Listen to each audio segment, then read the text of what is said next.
Marinate ko muna itong pork with soy sauce. Gagamit ako dito ng pork lomo, kalamansi,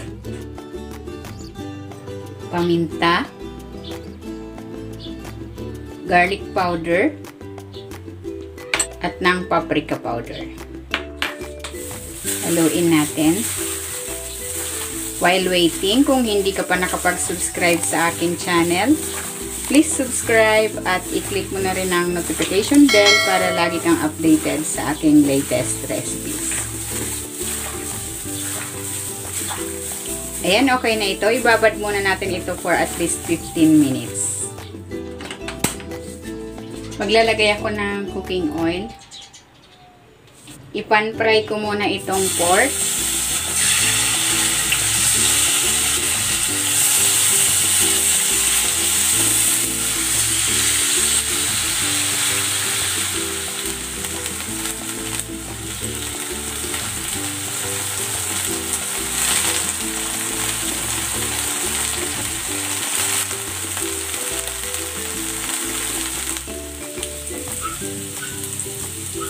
Hanguin na natin.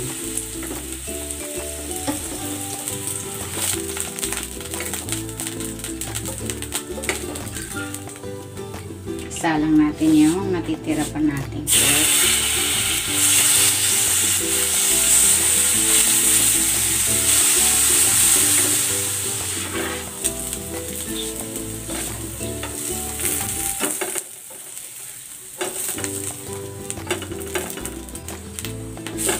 Maglalagay ako ng mantika.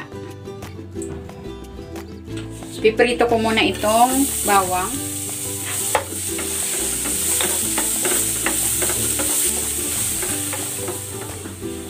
Ayan, okay na itong ating bawang. Magtatabi ako ng konti.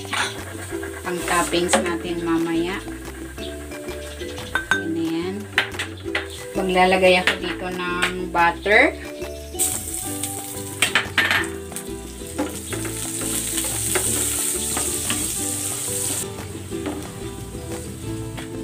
Toyo.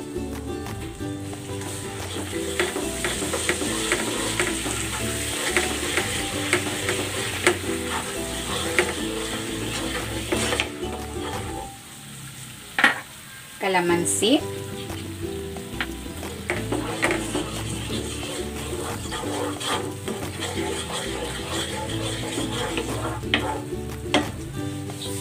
At maglalagay ako ng Knorr seasoning, konti lang.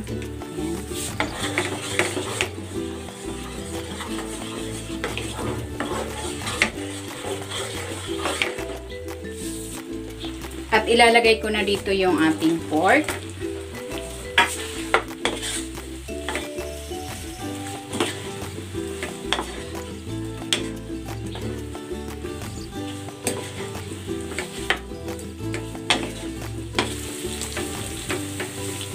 And ilalagay ko na dito yung tinabi nating fried garlic. Ayan, luto na itong ating pork in garlic sauce. Hanguin na natin.